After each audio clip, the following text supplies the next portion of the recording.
Première lecture. Lecture du livre de la Genèse.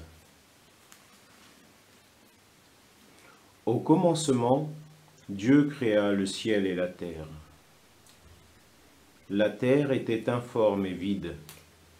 Les ténèbres étaient au-dessus de l'abîme, et le souffle de Dieu planait au-dessus des eaux.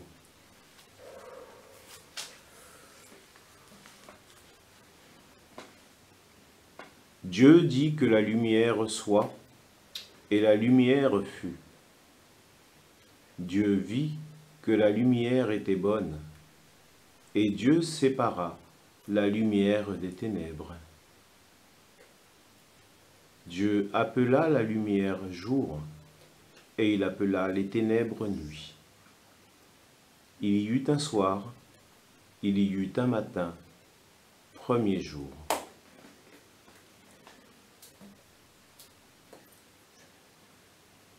Et Dieu dit qu'il y ait un firmament au milieu des eaux, et qu'il sépare les eaux.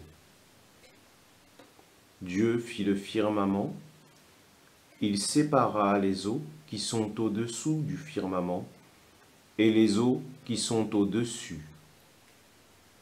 Et ce fut ainsi. Dieu appela le firmament ciel. Il y eut un soir, il y eut un matin, deuxième jour.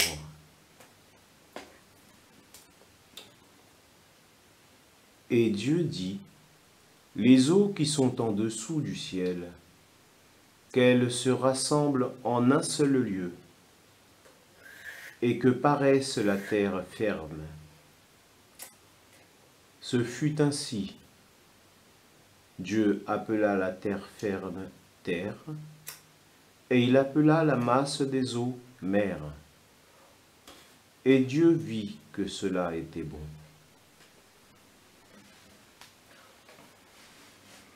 Dieu dit que la terre produise l'herbe, la plante qui porte sa semence, et que sur la terre, l'arbre à fruits donne selon son espèce le fruit qui porte sa semence.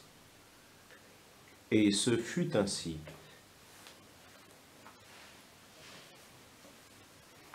La terre produisit l'herbe, la plante qui porte sa semence selon son espèce, et l'arbre qui donne selon son espèce le fruit qui porte sa semence.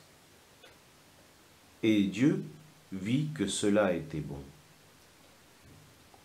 Il y eut un soir, il y eut un matin, troisième jour.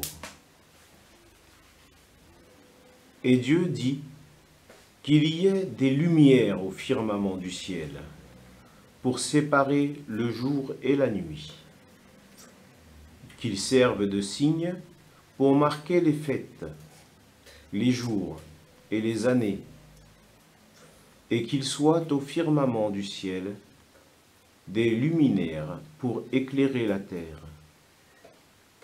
Et ce fut ainsi. Dieu fit les deux grandes luminaires, le plus grand pour commander au jour, et le plus petit pour commander à la nuit. Il fit aussi les étoiles. Dieu les plaça au firmament du ciel pour éclairer la terre, pour commander au jour et à la nuit, pour séparer la lumière des ténèbres. Et Dieu vit que cela était bon. Il y eut un soir, il y eut un matin, quatrième jour.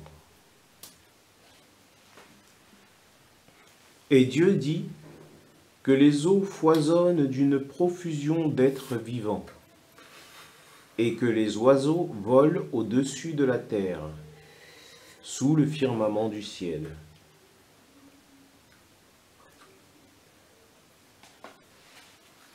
Dieu créa, selon leurs espèces, des grands monstres marins, tous les êtres vivants qui vont et viennent et foisonnent dans les eaux, et aussi, selon leur espèce, tous les oiseaux qui volent.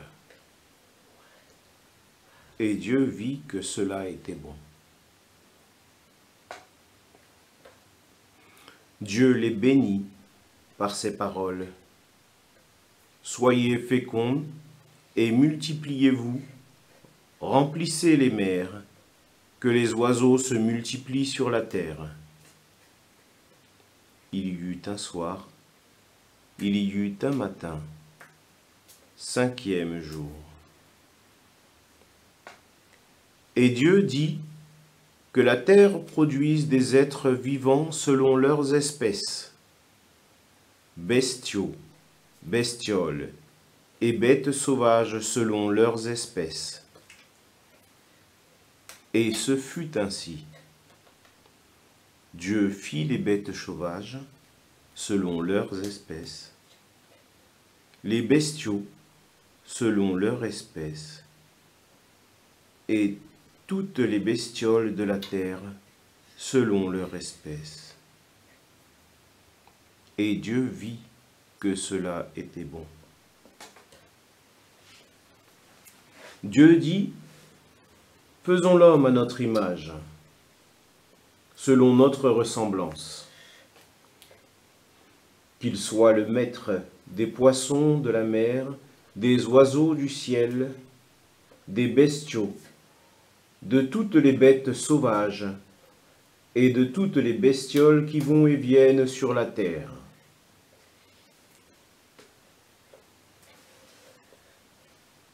Dieu créa l'homme à son image, à l'image de Dieu il le créa. Il les créa hommes et femmes.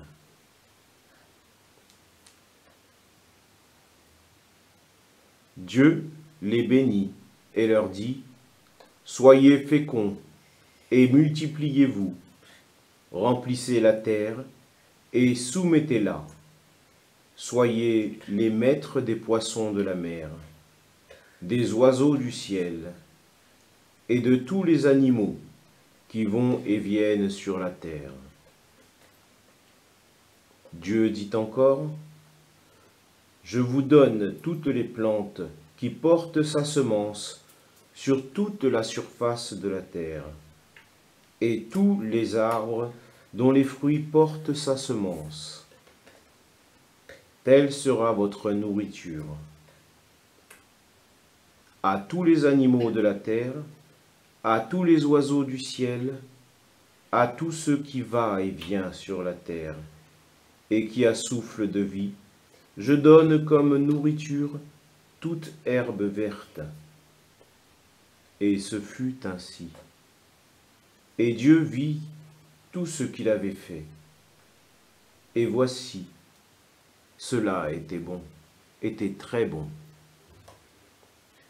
Il y eut un soir, il y eut un matin, 6e jour. Ainsi furent achevés le ciel et la terre, et tout leur déploiement. Le 7e jour, Dieu avait achevé l'œuvre qu'il avait faite. Il se reposa le 7e jour de toute l'œuvre qu'il avait faite.